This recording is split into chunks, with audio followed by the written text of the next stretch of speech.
Okay, so we are finishing up now with the marketing mix and management functions. You should have completed those sections. And now we need to start to think about, well, when I open up my business, what types of risks will I be faced with? So first of all, what is a business risk, right? You need to assume that there are risks involved when you open a business, such as going out of business, bankruptcy, no customers, but there's more to it than that. So risk management is the process of managing the risks that could actually interfere with your company goals. Risks can be managed by purchasing insurance, however, and that's called the transfer of risk. When you purchase some insurance for your business, it will help protect it, right? Just like car insurance or life insurance and so on.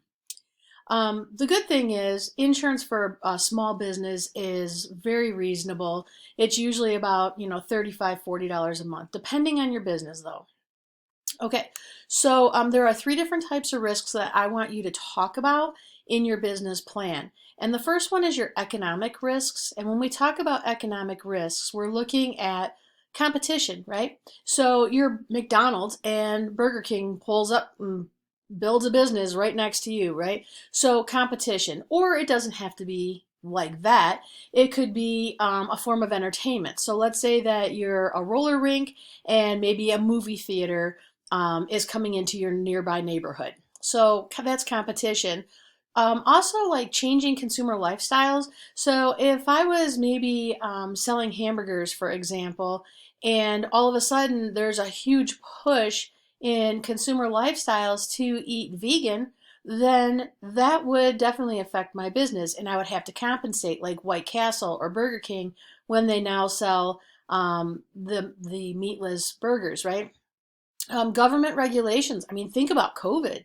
It closed down businesses, and that's a problem, right? And now they are saying, well, we're reopening, but you can only have a limited amount of people in your business. That's an economic risk. And then we have recession. And if you think about the crash of the housing market, that caused a recession when a lot of people did not have extra money to, let's say, go out to eat.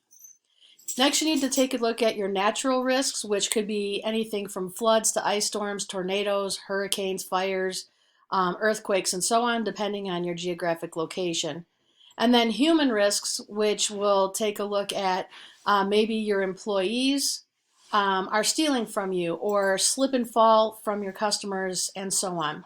You need to be able to manage those risks with liability insurance. But there are other things that I want you to consider. So think about some other ways. In your business plan, I do want you to mention liability insurance, but also consider things like video cameras, okay? Security, and so on. Those are just a few little hints for you. All right, and then I want you to take a look at the video that is listed as number 2 video, and that will give you some more ideas on ways that you can transfer risk or manage your risk better. And then the directions in here will tell you to write your risk management section of the business plan, and it needs to be addressing each of these: economic risk, natural, and the human risk, and then how you're going to manage those risks. So list what risks are there and then how you're going to manage them. It needs to be at least 15 well-written sentences. Okay, it might be more, but it really shouldn't be much less than that. All right, good luck to you.